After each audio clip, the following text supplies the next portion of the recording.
Welcome to the Burrowing Mind. In this video, we are going to dig into strategies for Island Race, which is one of the many competitions within Royal Kingdom. So Island Race is this one right here. I decided to make this video after one of my viewers commented on one of my videos asking if I had any strategies for Island Race. At the time, I jotted down a few ideas in the comments, but I hadn't really thought through it much. And since then, I've thought through it and come up with 5 tips for acing the Island Race. So I'll start this strategy session by just outlining the 5 tips in brief. And then afterwards, I'll go into detail and analyze each one of them, and we'll really dig into it. And at the very end, I'm going to do a demonstration of the Island Race using the tips that I've shared, and we'll see how I do. So without further ado, here are my top 5 tips for acing the Island Race. And as you'll see, a lot of these overlap with Power Rush, which is another competition within Royal Kingdom. And I have a separate video about that if you're interested in checking that out. I'll link it in the description.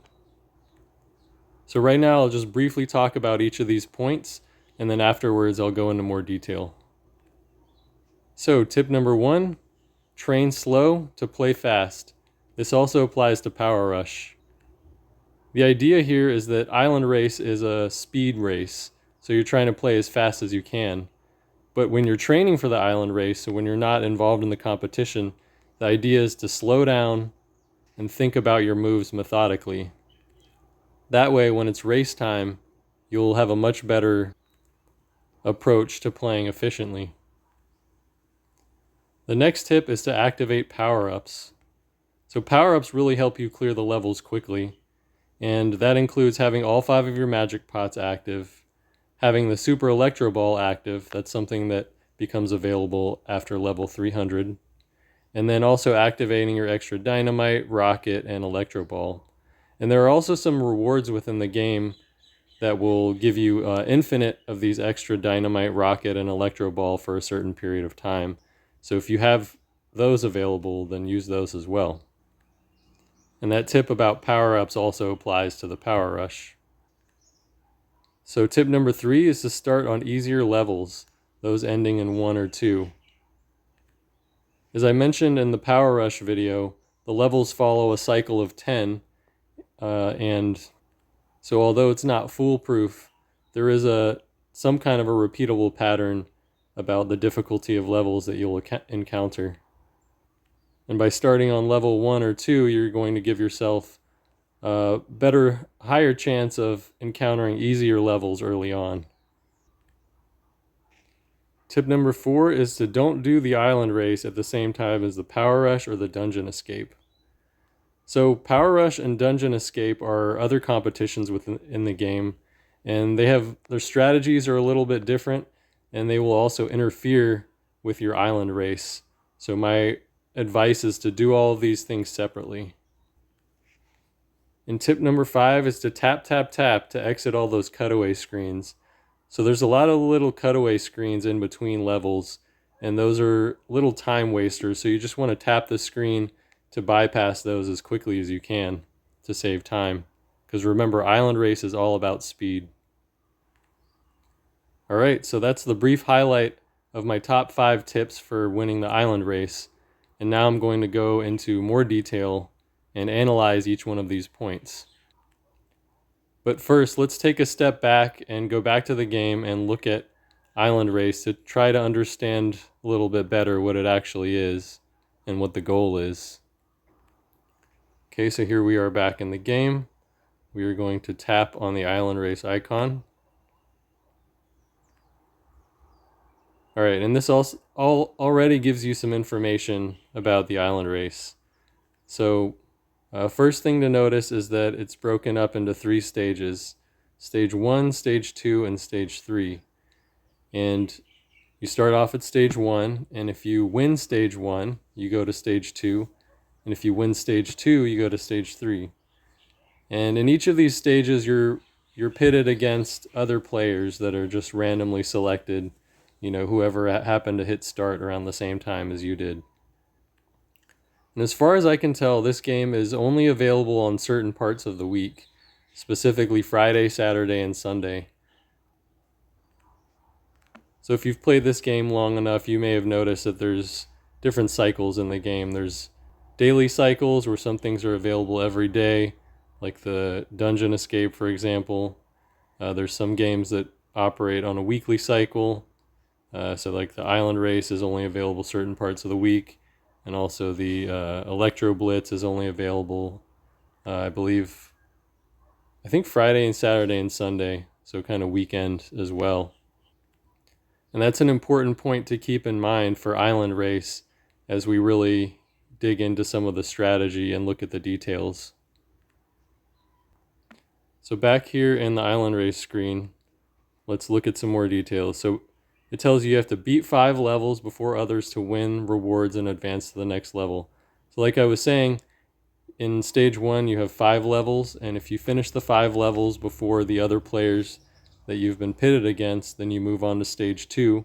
And otherwise, I think it gives you another chance to do stage 1. And it's similar with stage 2 as well, and stage 3. I think if you don't win them the first time, you're given at least one more chance.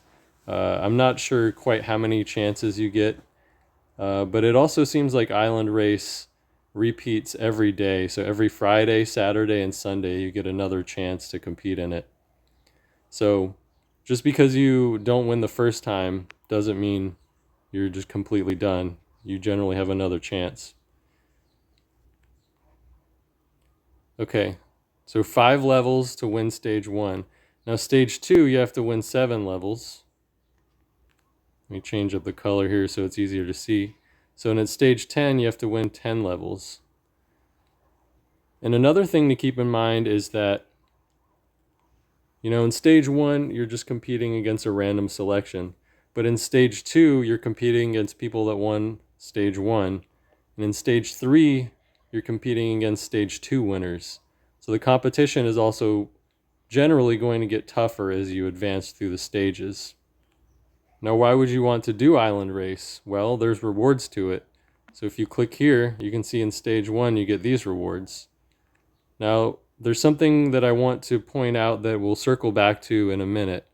But you'll notice, for example, this reward is infinite rockets for 15 minutes. So that's what I was talking about earlier with infinite extra boosters. And this is one of those types of rewards. So after winning stage 1, if you go right into stage 2, you're going to have about 15 minutes where you have that extra rocket for every level that you start. All right, so let's go back to the chalkboard and analyze this a little deeper. Now, as I was saying, Island Race is a speed race. So you want to try to compete or complete a certain number of levels in the fastest time, faster than anyone else. So you could express that in this simple formula, levels over time. And, in stage 1, it would be 5 levels. In stage 2, it would be 7 levels. And in stage 3, it would be 10 levels, right? So this top number, levels, is fixed. You can't do anything about that. But the number you do have control over is time. And that's what we're going to focus on optimizing. So let's break that down a little bit. Let's take a closer look at that time component. Because again, time in this formula is the one number that you do have control over in this competition. So we're going to break that down into 2 components. Time spent in the level, and then time between the levels. And when you add up these 2, that's going to give you your total time. So now we're going to look at how to minimize each one of these separate time components, the time in level and the time between levels.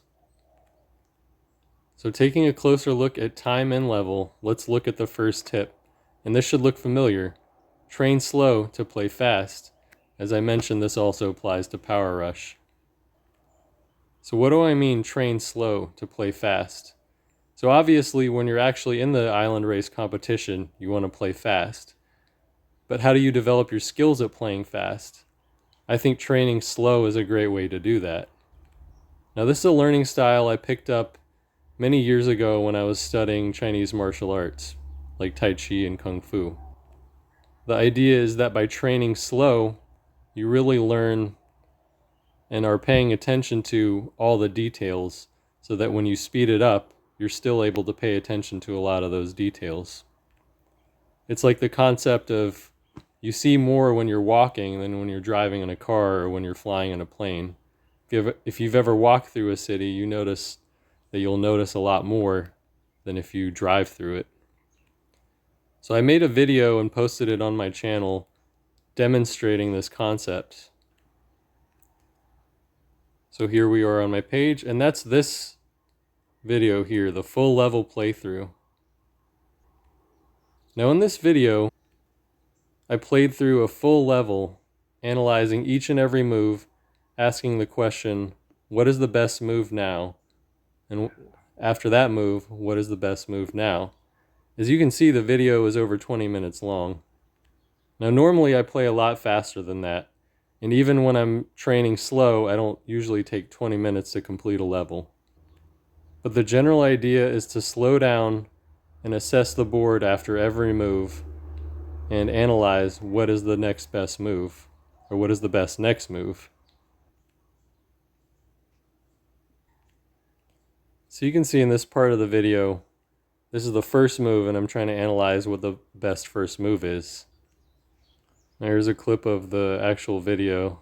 Let's just take a look at it. Just kind of real, somewhat quick.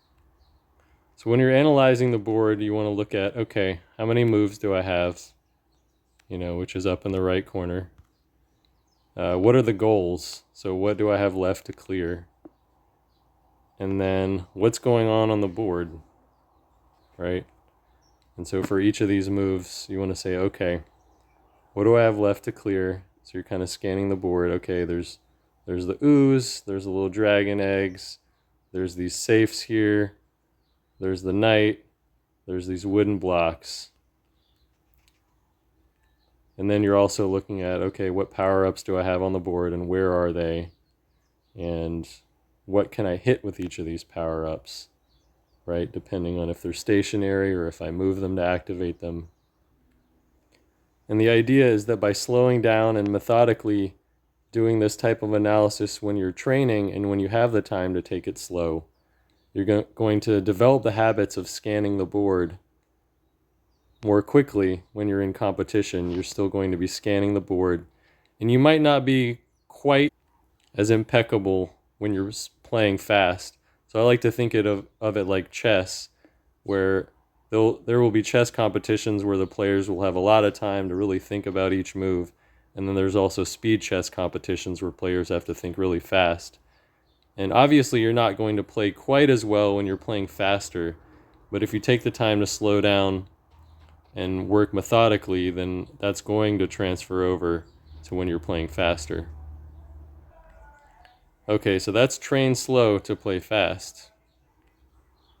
The next aspect of optimizing your time in the level is to activate power-ups. And again, this is one of those top 5 tips. And this one also applies to Power Rush. Now, power-ups are great in this game. They just allow you to clear more things and clear them faster. And if you can clear things faster, you'll finish the level faster. And if you finish the level faster, then you'll finish the island race competition faster. So that's kind of the idea behind this. So having all 5 of the magic pots, a super electro ball, and then all these extra things. So let's look at what I'm talking about here. So we're back in the game. When you click on that level button, you'll see a lot of things pop up. So the magic pots up here, as you're completing levels without failing, as you get a streak going, you're going to get more and more magic pots. And when you've completed 5 levels in a row without failing, then all 5 of your magic pots are active. And if we click on this little eye, you can kind of see what's going on. But basically, when you have all 5 of your magic pots active, then you will have 2 dynamites, 1 rocket, 1 spinner, and 1 electro ball on the board right at the beginning. And that's a pretty big advantage. The next thing is to have your super electro ball activated. Now that's this thing here. Now this becomes available at level 300, so if you haven't gotten to level 300 yet, this doesn't apply to you. But similar to the magic pots, you get the Super Electro Ball when you complete 10 levels in a row without failing. And I really can't stress this enough. I mean, the Super Electro Ball has been a big game changer for me. So with the regular Electro Ball, it is going to activate one color of tiles. But if we click on this here, you'll see that the Super Electro Ball activates two color of tiles. It's not always blue or yellow, it's random. But it's going to activate two colors of tiles. And when you combo that with like a rocket or a dynamite or a spinner, you get twice the damage. And I'd say a big part of my success in this game has been that since I got the Electro Ball, I decided I didn't want to lose it. So I did everything I could to hold on to that streak. And I've kept it going ever since. And it really is a big game changer. And it will help you clear levels faster. So get the Super Electro Ball and hold on to it for dear life. Okay, and then also having your extra boosters activated can also help, right? So at the beginning of the game, activating this will put an extra rocket on the board right from the start, and then extra dynamite and an extra Electro Ball. And if you have the Super Electro Ball activated, that's going to be a Super Electro Ball. Now, as I had pointed out earlier, there are some rewards in the game that will give you an infinite amount of those boosters.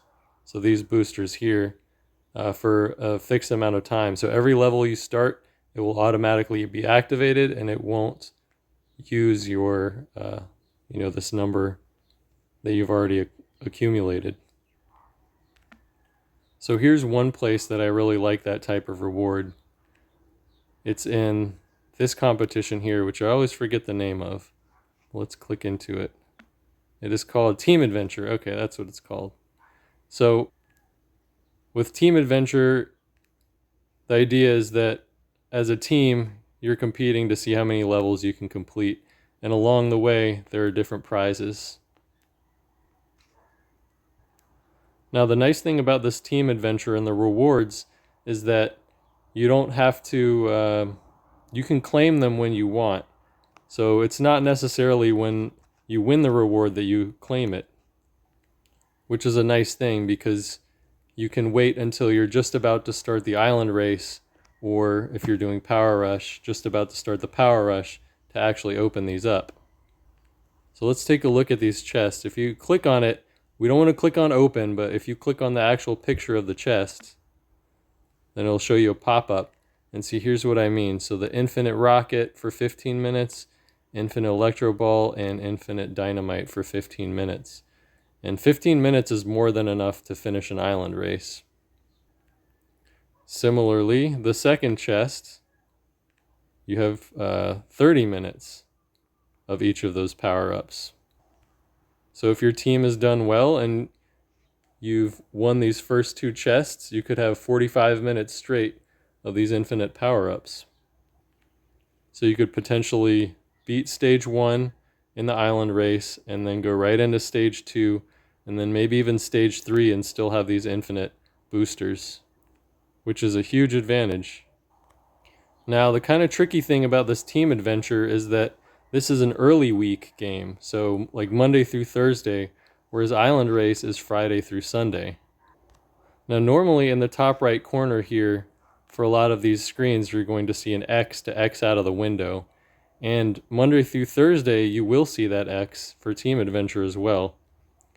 But once the weekend rolls around, they take that X away, and they try to force you to claim the reward down at the bottom.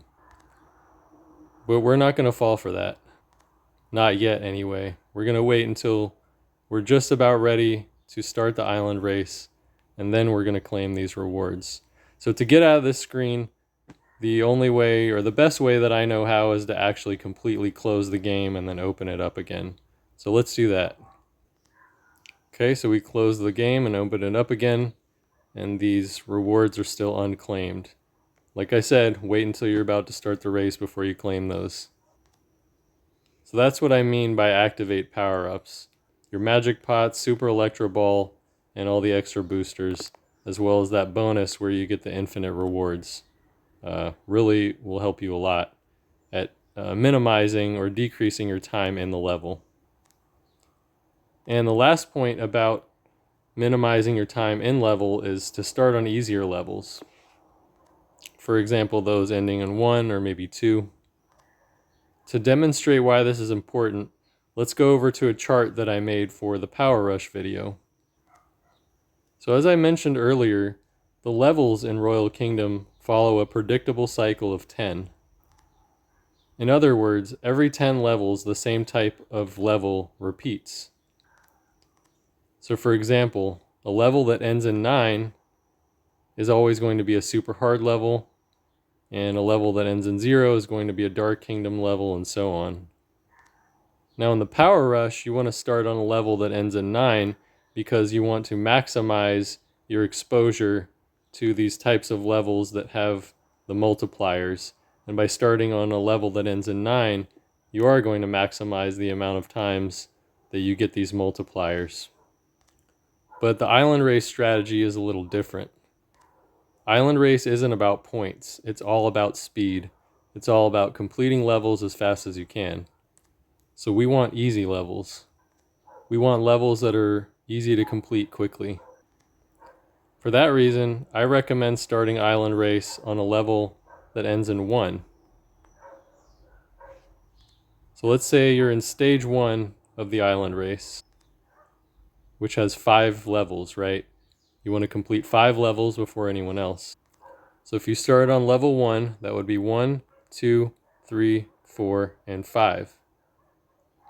So you would start out on just 3 regular levels, then you would hit a hard level, and then you would hit that kingdom level. So there's no way to avoid at least one of the super hard, dark kingdom, or kingdom levels if you're playing 5 levels in a row. But by starting on level 1, you're going to have 3 normal levels, and then the hard level and the kingdom level, which seems like the best situation. Now let's say you beat stage 1, then you have a choice. Do I wait until I get back to a level that ends in 1? Or do I just keep my momentum going? If you have some of those infinite power-up boosters and you want to take advantage of those and you just want to keep your momentum going, then maybe you just want to go right into the next stage. So in that case, you would be 6, 7, 8, so that's 3 levels, 4, 5, 6, and 7. So in that case, you'd again start out with a stretch of 3 easy levels, and then you would have the super hard and the Dark Kingdom, and then 2 more easy levels. So it might be worth it still to do that if you have those extra infinite power-up boosters. And then let's say you still have some infinite boosters, you won stage 2, and then you want to go right into stage 3. Well, stage 3 is 10 levels, so you're going to go through the whole cycle. So at that point, there's no way to avoid any of these types of levels.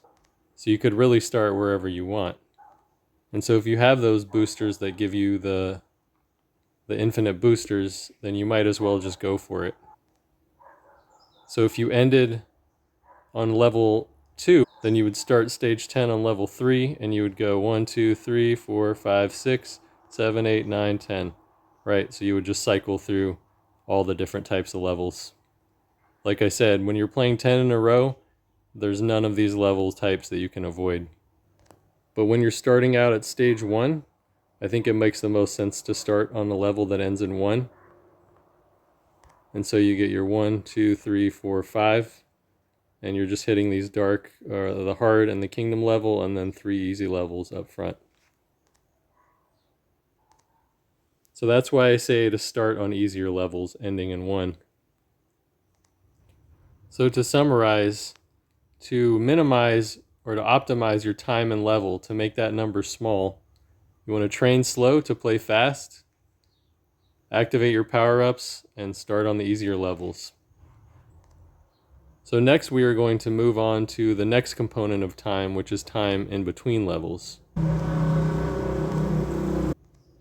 Because remember, we are trying to minimize this number, time, and we're splitting that into time in level and time between levels. So how do we minimize time in between levels? The first tip I have for minimizing time in between levels is don't do Island Race at the same time as you're doing Power Rush or Dungeon Escape.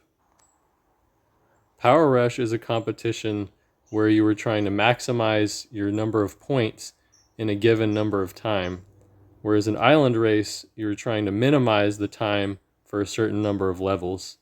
So while there is some overlap in the strategies, it's a different goal, and so it doesn't give you the best chances of succeeding at either one if you do them at the same time. And Dungeon Escape is another competition where there's really no time pressure, or very little time pressure. But the problem with both Power Rush and Dungeon Escape is that they have all these little animations that go with them in between levels that will also slow you down. So I'll show you what these are in the game.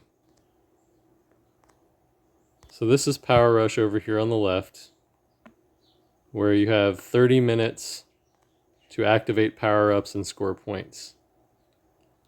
And again, it's a different goal, and you get all these little pop-ups that come up with Power Rush that are just going to waste your time in the Island Race. Now Dungeon Escape over here on the right, this one, you just have to beat 7 levels without failing, and you have 24 hours to do it, which doesn't sound that bad. The only problem with that is, again, you'll get these little cutaway animations in between, and those are just going to waste your time in between levels and make your Island Race take longer. So that's why I say don't do Island Race at the same time as the Power Rush or the Dungeon Escape. Now there are a lot of other in-game competitions and contests that you don't really have an option of when to do. You're just automatically opted into them. That would be things like the Electro Blitz, the flying competition, and you're automatically opted into those, so you don't really have an option. So that's why I only mentioned the Power Rush and the Dungeon Escape specifically. But that does lead me into my next and final point. Some of these little animation and cutaway screens in between the levels are going to be unavoidable. And so my final tip is to just tap, tap, tap your way through these cutaway screens. And really you're just tapping on the screen, trying to get these cutaway screens to go away. And I will add to that as soon as you get back to this home screen, when you finish the level in Island Race, you want to be tapping the button down here to start the next level. Now sometimes the first tap you'll go right into the next level, but sometimes with competitions like the Electro Blitz where you win a reward of a card pack, it's going to make you sit through the animation of the card pack to see what cards you got, but you can still tap through that animation as quickly as possible. So it will take a little more time, but that's also unavoidable. You just have to get through it as fast as you can so you can start the next level. Now there's one tricky thing to point out here. Notice where the button is to start the level. The button to start things like the Power Rush appear in the same place. See, it's in the same place.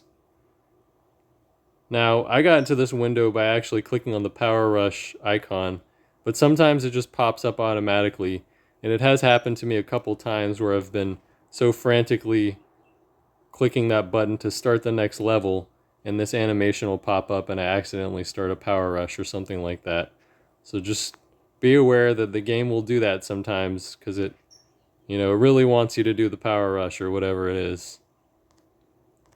But in general, you just want to be tapping this button as fast as you can to start the next level to minimize your time in between levels. And so that's it as far as the analysis goes. So minimizing your time in between levels, you just avoid doing the Island Race same time as Power Rush and Dungeon Escape, and just try to get through those animation cutaway screens as fast as you can. So there are those 5 tips again. Train slow to play fast. Activate those power-ups to help you clear things more quickly. Start on easier levels. That's especially important for stage 1, less so for stage 2 and 3. Avoid doing it at the same time as the power rush and the dungeon escape. They have different strategies, and you'll avoid those annoying extra cutaway animation screens.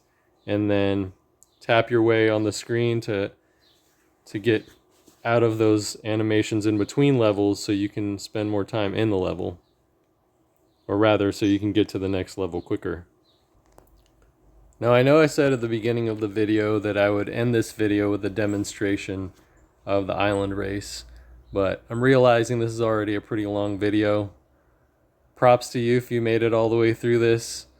You know, when I watch through my videos again, I usually do them on double speed, and I imagine you'll probably be doing the same.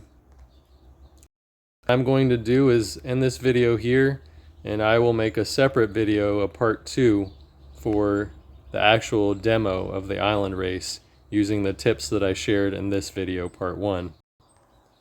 So thank you for joining me on The Burrowing Mind. I'd love to hear from you in the comments if this was useful for you. Also, if you have any other suggestions, ideas, questions, criticisms, love to hear from you what you thought.